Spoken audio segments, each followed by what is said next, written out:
स्थापित हो चुका है कि उसमें उन्होंने जमीन लेकर गरीब युवाओं को नौकरी दिया है।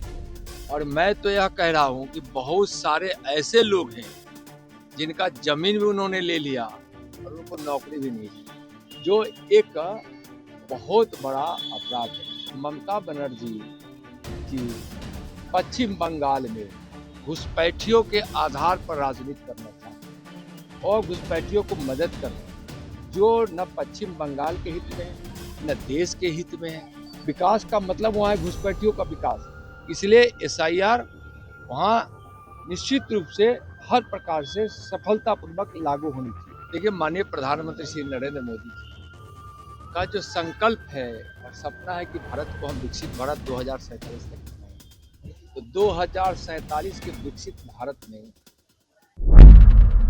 लालू प्रसाद यादव ने कहा है कि मैं दोषी नहीं हूँ, कोर्ट का सामना करूंगा। देखिए, न्यायालय है, सामना करने का उनका अधिकार है, लेकिन यह स्थापित हो चुका है कि उसमें उन्होंने जमीन लेकर गरीब युवाओं को नौकरी दिया है। और मैं तो यह कह रहा हूं कि बहुत सारे ऐसे लोग हैं जिनका जमीन भी उन्होंने ले लिया और उनको नौकरी भी नहीं दी, जो एक बहुत बड़ा अपराध है। अब मामला न्यायालय में फेस करे।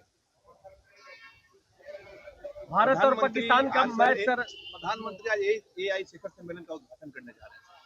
देखिए, माननीय प्रधानमंत्री श्री नरेंद्र मोदी जी का जो संकल्प है और सपना है कि भारत को हम विकसित भारत 2047 तक बनाएं, तो 2047 के विकसित भारत में भारत हर प्रकार से सर्वश्रेष्ठ हो, और उस दृष्टि से वह काम कर रहे हैं।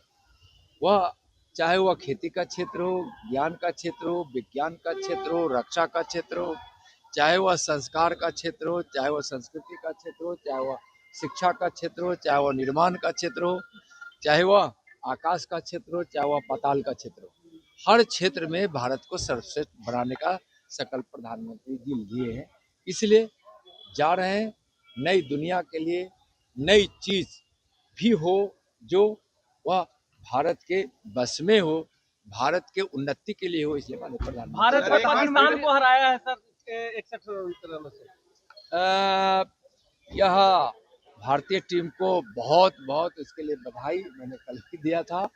और भारतीय टीम जब खेलती है तो उसके सामने लक्ष्य होता है, और भारतीय टीम की सबसे बड़ी विशेषता है कि कोई भी खिलाड़ी खुद के लिए नहीं, देश के लिए खेलता है, खेल के लिए खेलता है। इसलिए भारतीय टीम को बहुत बहुत चुनाव आयोग ने 7 पदाधिकारियों को बंगाल में सस्पेंड कर दिया है। चुनाव आयोग देखिए, एसआईआर को बहुत ही चुनाव आयोग ने सोच समझकर लाया है, और ममता बनर्जी जी पश्चिम बंगाल में घुसपैठियों के आधार पर राजनीति करना चाहते हैं और घुसपैठियों को मदद कर रहे हैं, जो न पश्चिम बंगाल के हित में है न देश के हित में है। और घुसपैठिए पश्चिम बंगाल के युवाओं के रोजगार पर, उनके पेट पर लात मार रहे हैं, भारत की जमीन को नुकसान पहुंचा रहे हैं। और तुष्टीकरण वह भी सत्ता के लिए, सत्ता देश के लिए होना चाहिए, विकास के लिए होना चाहिए, वहाँ के लोगों के लिए होना चाहिए। तो सत्ता उन्होंने जो प्राप्त किया है वह घुसपैठियों के लिए प्राप्त किया। विकास का मतलब वहाँ है घुसपैठियों का विकास।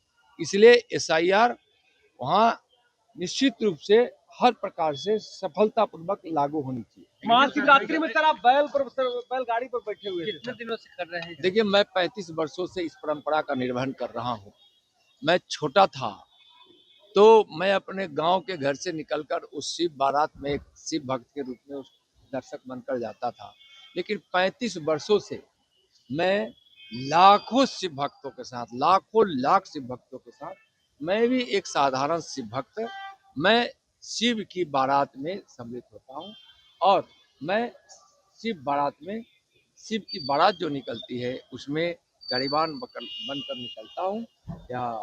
यह वहाँ का अद्भुत नज़ारा होता है कि वहाँ सैकड़ों झांकियां और बैंड पार्टी संगीत के कार्यक्रम, वहाँ जो शंकर का हर रूप, चाहे वो अवघर रूप हो या जो भी रूप हो, और उस बारात में भूत प्रेत साधु संत महात्मा जीव जंतु सभी सम्मिलित होते हैं। यह अद्भुत होता है और महाशिवरात्रि के दिन यह परंपरा का निर्वहन मैं करता हूँ। Thank you sir.